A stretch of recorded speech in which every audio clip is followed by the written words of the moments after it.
Friday, July 17th, Governor Newsom announced that he was effectively barring in-school instruction for the vast majority of California students on the basis of whether they are living and studying in a county that he has put, according to his own criteria, on the state's watch list.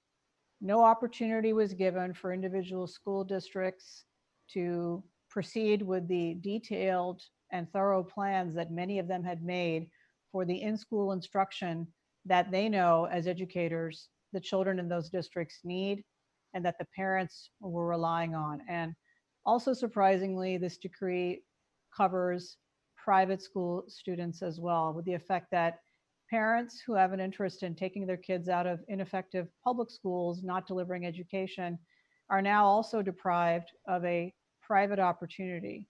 What this leaves us with in California for the vast majority of students is that the very wealthy or kids with a parent or parents who are able to stay at home and shepherd their education are able to either homeschool or hire tutors for small groups of students.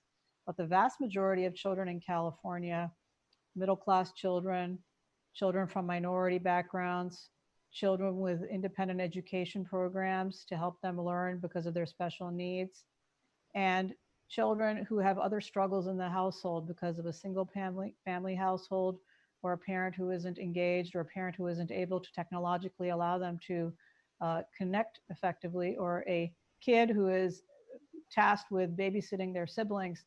All of these children we saw in the spring semester of this year were failed by the state of California in its educational plans.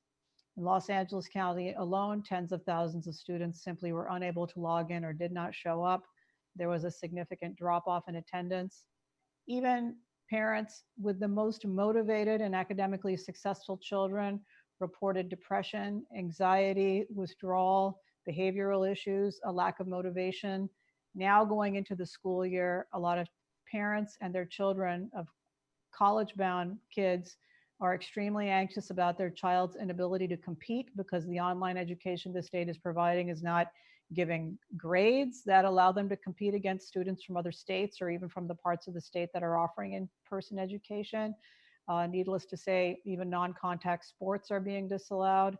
And parents of special needs children throughout the state of California, and I've spoken to dozens of them over the last few days, will tell you that the state utterly failed in even trying in most districts to provide the specialized attention that their child with autism or other learning disabilities have. And this is tragic. And it is also a betrayal of the taxpayers and of the federal mandate to educate these children.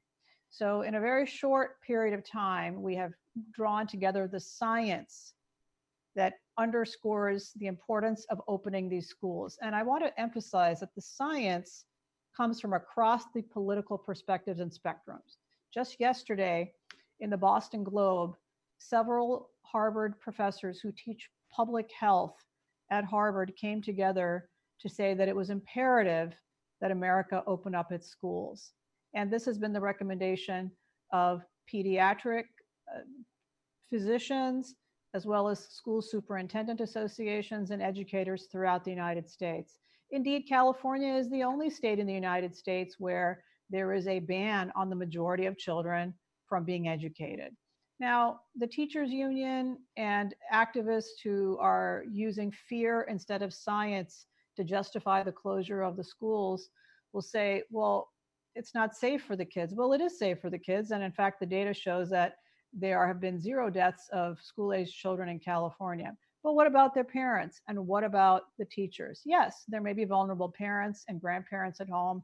There may be vulnerable teachers. We should take precautions for those. And what we are advocating is parent choice. Very simply, that parents should have the choice of whether to take the reasonable risk and make the choice to send their child to school, or condemn their child, frankly, to be being behind for a year or longer in their lives, or if they're very fortunate, to teach them at home or with a tutor. That is not a decision that the state can or should make. The governor does not have the authority, quite frankly, to do what he has done in his decree, and that is outlined in one of the claims in our case.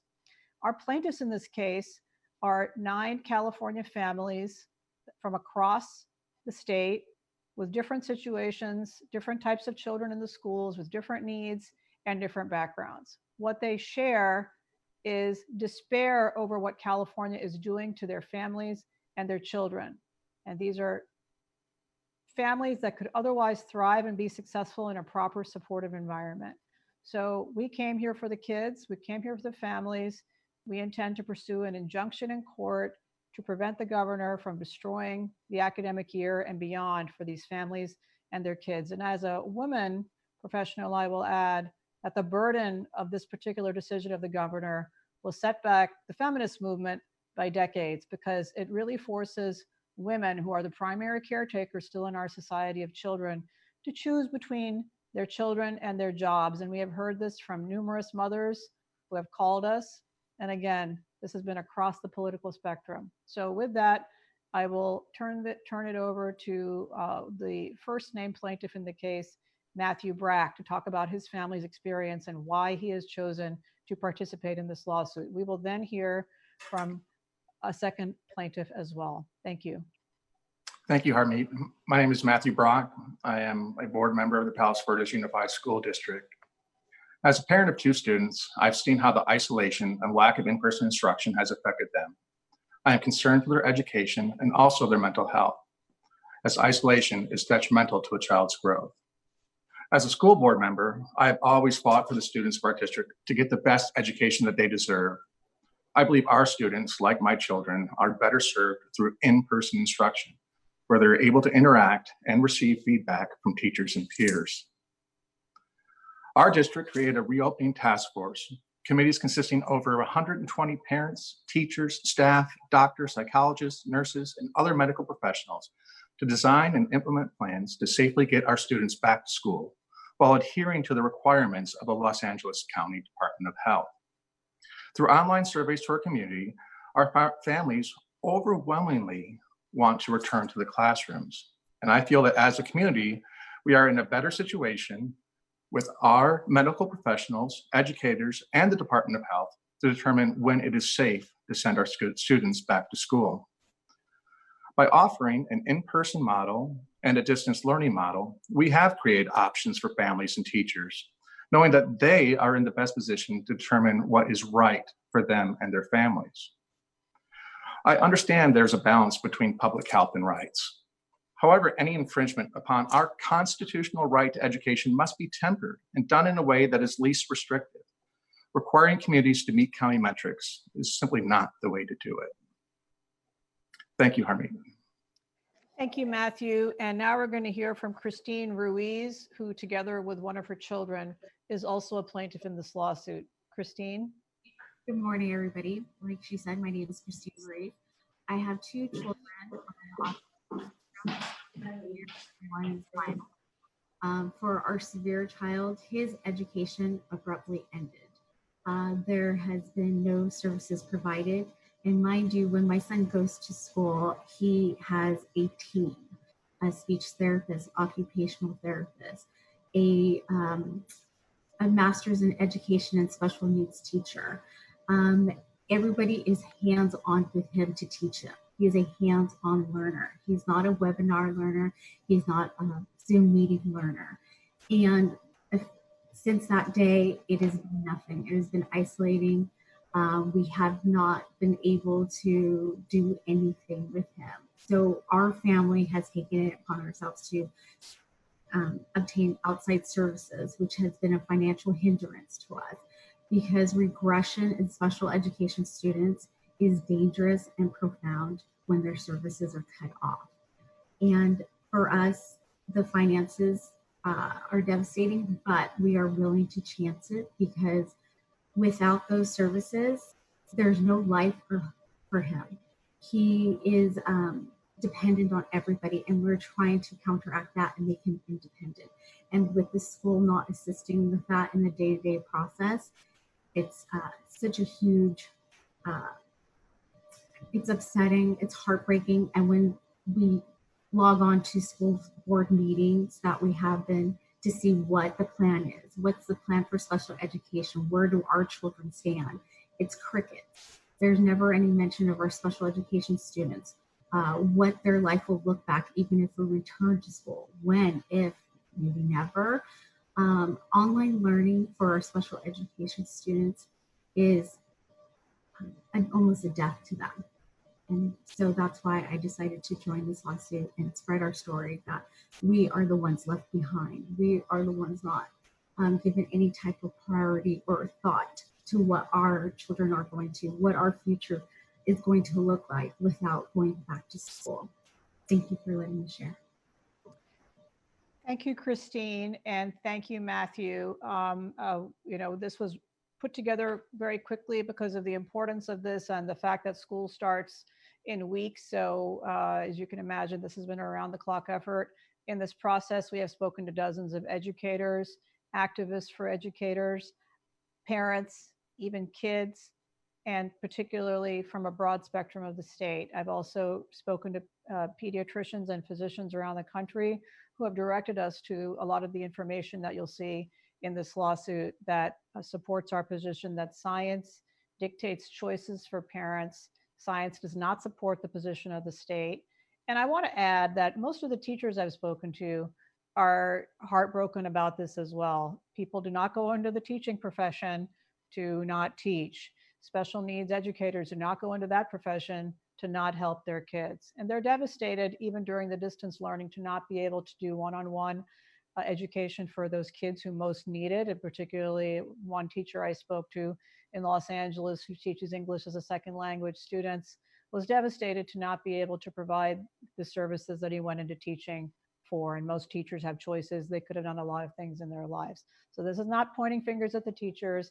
This is not even pointing fingers particularly at the governor. I think the governor has taken the path of least resistance in this case. However, the path of least resistance is blocked by the California Constitution, which requires a basic education to all students. And anybody telling the truth here would tell you that no child in California got a basic education in the spring from the state of California. So with that mandate, the state needs to try harder. The state needs to provide options. The state needs to keep vulnerable children and vulnerable teachers and vulnerable families safe and give them a distance learning option, which is doable, but provide the opportunity for in-person education, fulfill its obligations under federal law to educate children with disabilities, stop the discrimination against lower income and minority children and communities through its unilateral action, and not relegate the quality of a child's education in California to their zip code or their tax bracket, which is what the governor has done.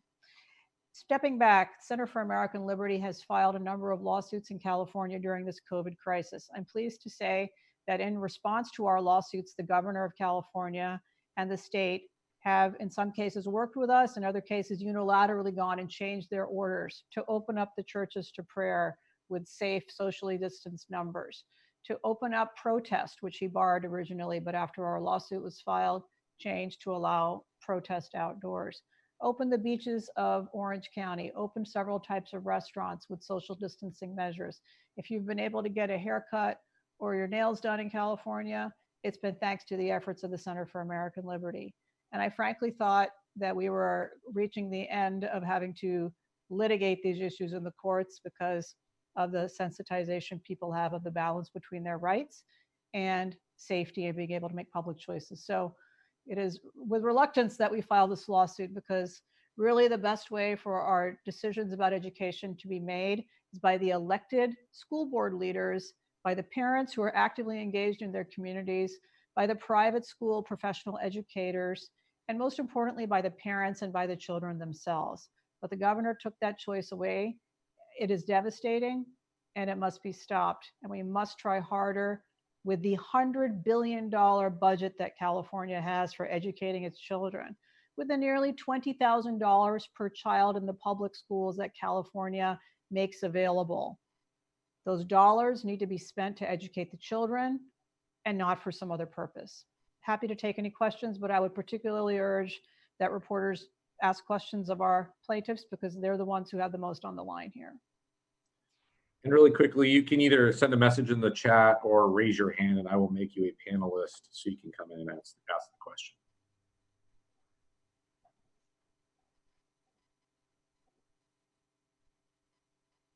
Our first question is from John Wildermuth of the San Francisco Chronicle.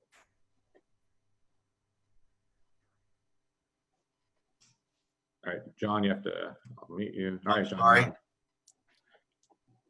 No. John, you're muted. Am I here now? Yeah, you are. Okay. In the lawsuit that you sent out, many of the scientific studies were out of Europe and Australia. But when they sent their children back to school, the virus had been pretty much abated in a lot of those countries. Isn't it different in California, where the number of hospitalizations, the number of cases, and the virus is still roaring pretty good? So I'll take that question, John. It's interesting that you say you think the virus has been abated in Europe, because if I read some of the same publications of the mainstream media that come across my email, including this morning, a sort of diatribe I saw in a major newspaper about Sweden, it looks like, according to those publications that I was reading, the virus has not abated. But what is clear, even despite that data, that certainly older and more vulnerable people may be seeing a spike in infections, although we aren't seeing a spike in the death rates, is that it still isn't affecting the children. So I don't think that those data, frankly, support the proposition that when it is safe, people are going back, because as we all know, there is no vaccine available as yet. And certainly people around the world are continuing to be urged to take precautions. The countries that you mentioned are continuing to have travel restrictions, including not only with the United States, but with any other country. And so I don't think it is fair to say that the virus has abated. Quite the contrary. In fact, what we're seeing in California is an increase in testing, which is good. We aren't seeing really a spike in terms of, when you really drill down on the data, death rates. But I think that all of the experts I've read, again, across the political spectrum, agree that the risk to children is very low, and the transmission isn't going from children to adults. It's going in the opposite direction. And so certainly, as I said, precautions need to be taken. Matthew mentioned the precautions that are being taken or were about to be taken in his school district. I don't know any educator in California who thinks we should open as business as usual. So PPE is something we've all become used to. Schools have obtained plexiglass shields. Schools have made planning for staggering the classes, for social distancing, for making sure that sports that are with contact are eliminated, and for making sure that there are options for parents or children who are particularly vulnerable and cannot send their children to school for health reasons. That needs to be an option. So I want to be very clear. Nobody here is advocating that parents are forced to send their kids to a school, or that teachers are forced to put themselves at risk. There are many ways to mitigate risk. And I will add, this is at the same time that the governor is allowing solutions for businesses. For example, businesses that are doing hair salon work are allowed to do that outdoors. The state has had essential workers doing essential jobs since the beginning of this shutdown. The governor hasn't banned Costco, hasn't banned Walmart, hasn't banned your industry of reporters, hasn't banned my industry from operating. It is only the children who don't seem to have a voice who are being subjected to this. And by the way, they're the ones least at risk. So as in conclusion, I will say, we all know about statistics. We can each cite statistics for any position, and we can find a study on the contrary, find a study pro. But having spoken to a wide swath of pediatricians in the United States, they're the ones who directed me to these studies, and they believe they support for children the opening of schools.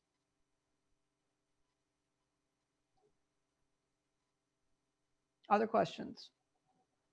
Yeah, hold on. We have Julia from KQED up next. Give me 1 second to. Sorry. 1 second.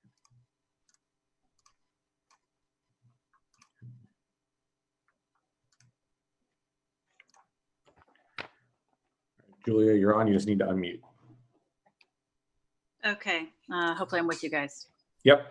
Okay. So we know that children do spread the virus, maybe not in the younger years, but 10 and older can be spreaders even when they're asymptomatic. We know that 75, I believe, New York City public school teachers or educators died from COVID.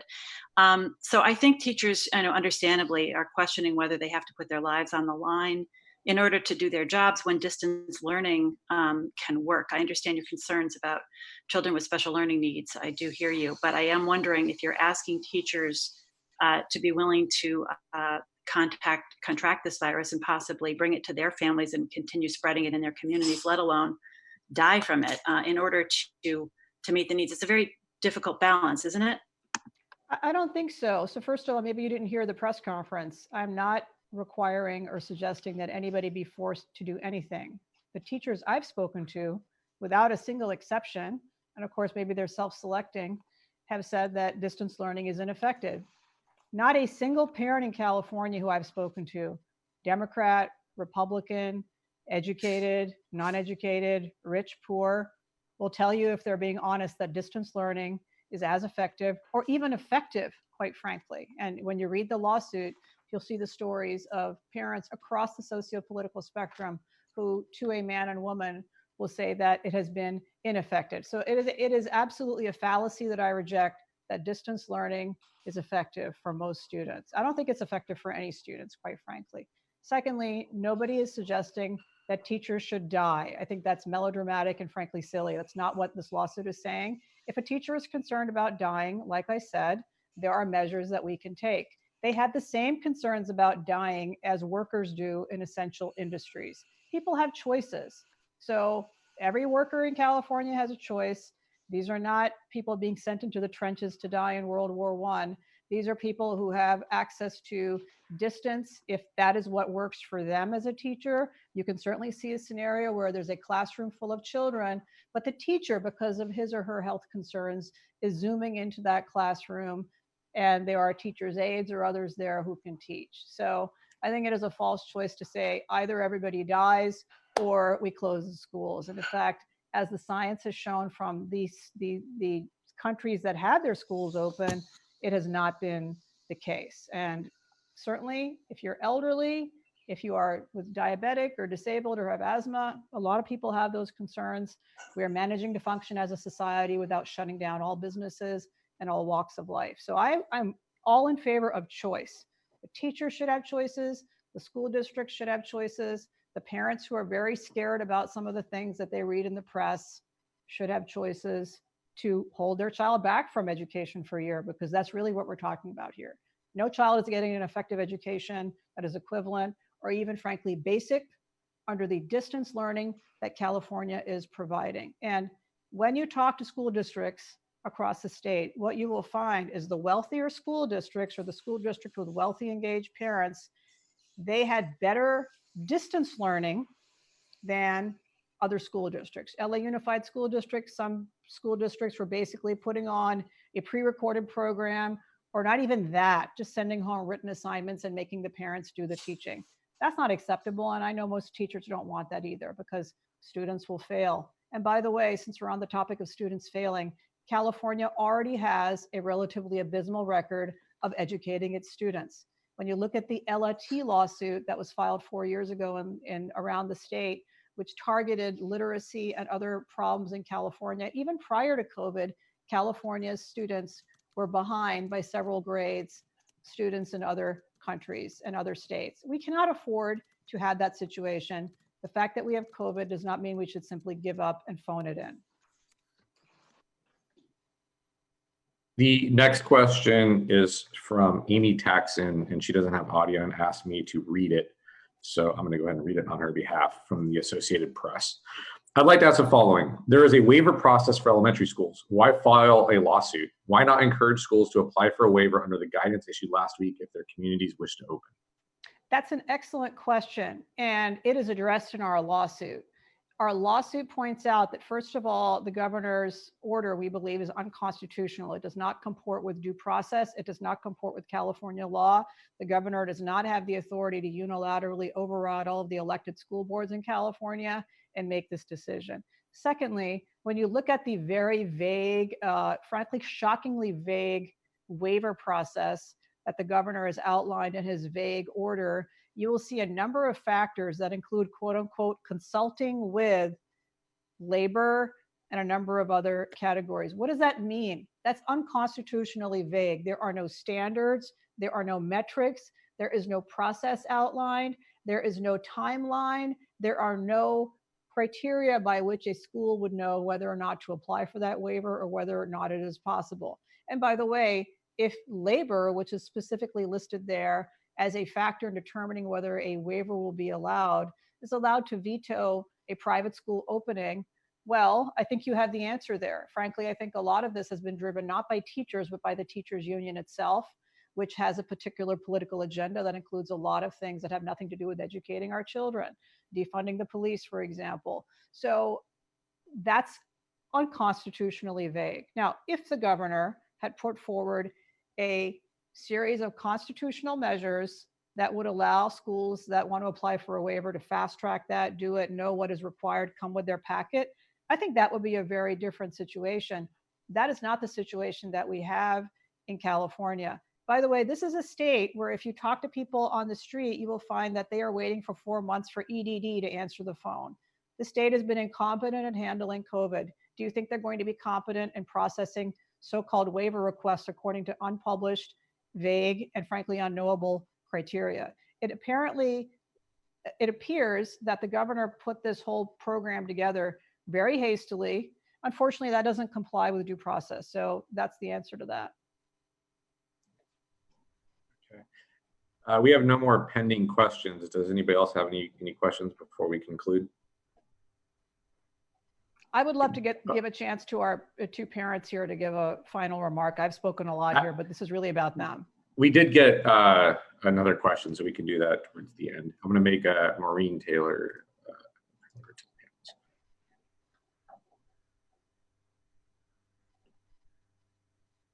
She should be joining us momentarily. Okay. Maureen, you're on. You're going to have to unmute yourself. Hi there. Are you able to hear me okay? Yes. If you're able to hear me, Harmeet, I have a quick question for you. Can you elaborate more on the teacher choice of how do you see this happening with open schools if the teachers have choices whether to participate or not? Can you elaborate on how you would see that working? Absolutely. So I'm not an educator, but we have one here, a parent, Matthew Brack, who's on a school board, and he can tell you that the school made plans for both. Now, what we're going to have here is, and I've spoken to a lot of parents, by the way, again, across the political spectrum. I know some conservative friends of mine who are very scared about what they read and they don't, or they have diabetes and they don't want their child exposed to anything and they're willing to hold their child back from education for a year. There will be some parents who don't want to send their kids to school for whatever reason. And there will be some teachers, because of their own health vulnerabilities or because of their fear, not science, that they do not want to go and teach in the schools. Those would be a perfect match for one another. And some of our school districts are pretty big. As you know, Los Angeles, all the big cities have large school districts. We should match those groups of parents and teachers together. That's one option.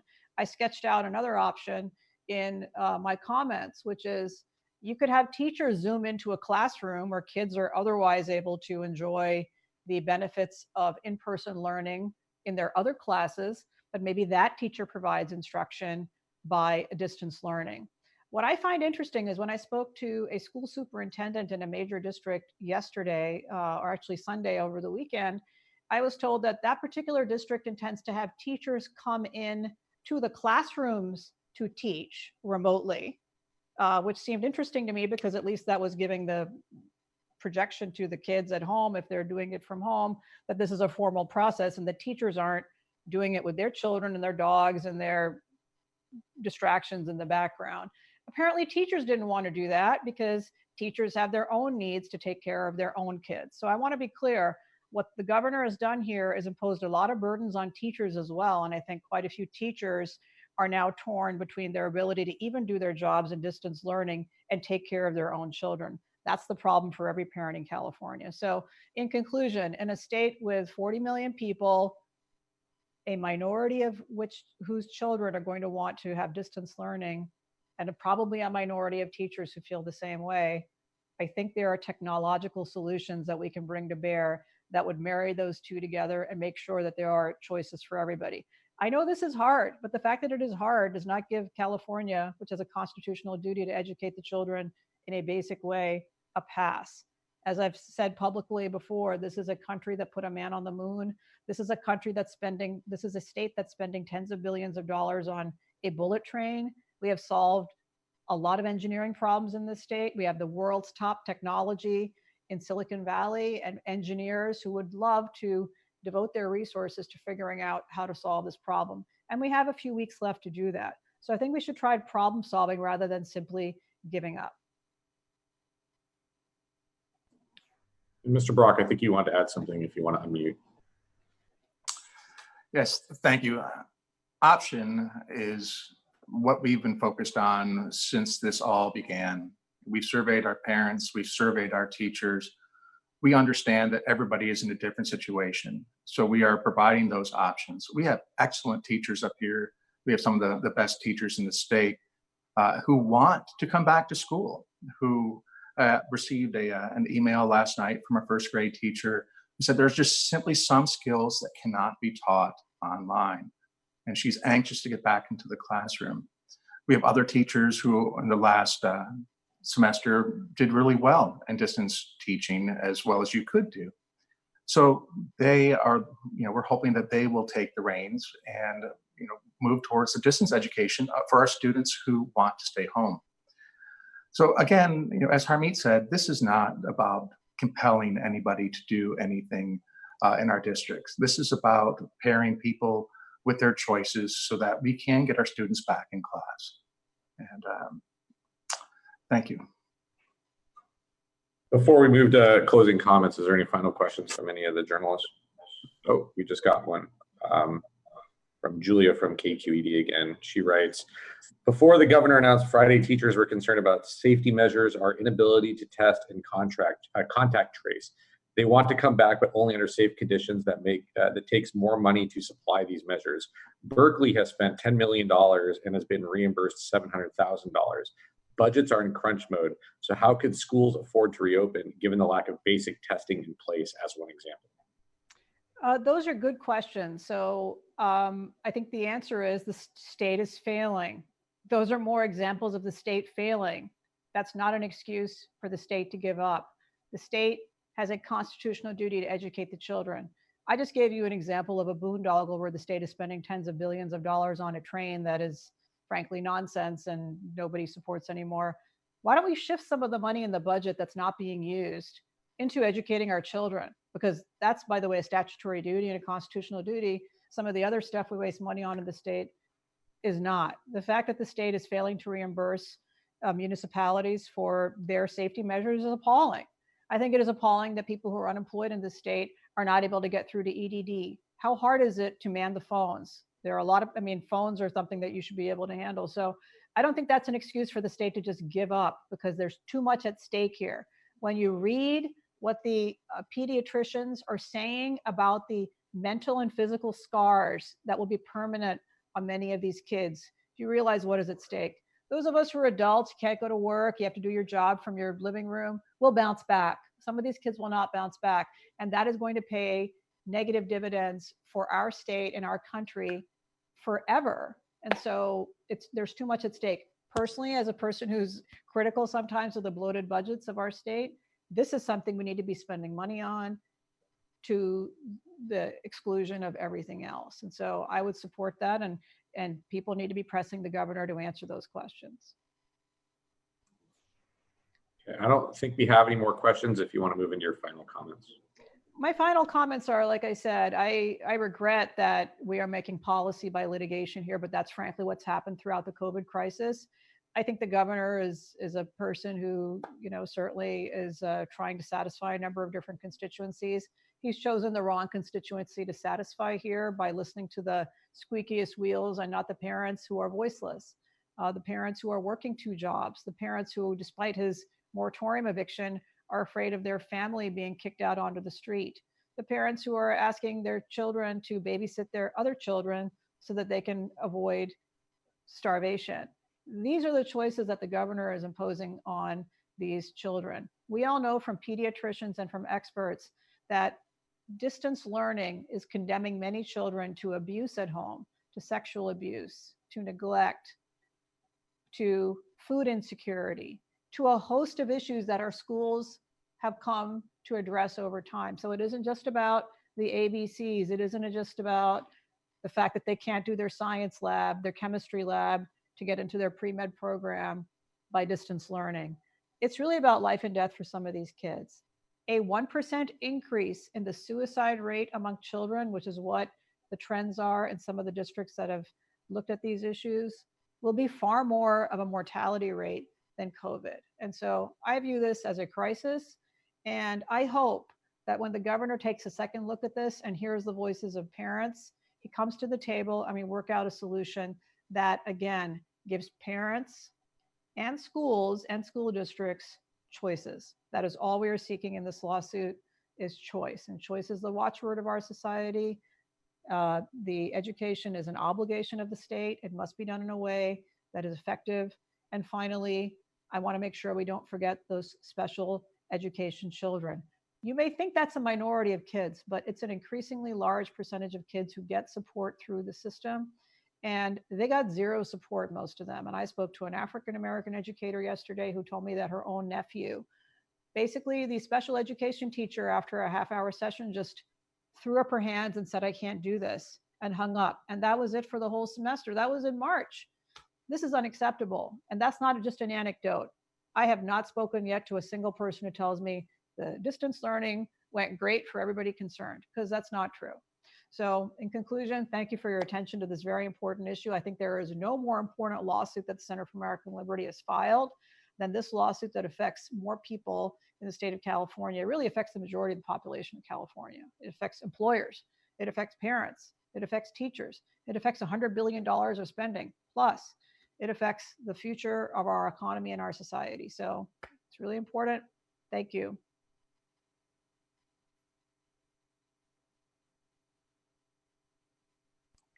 Thank you, everybody.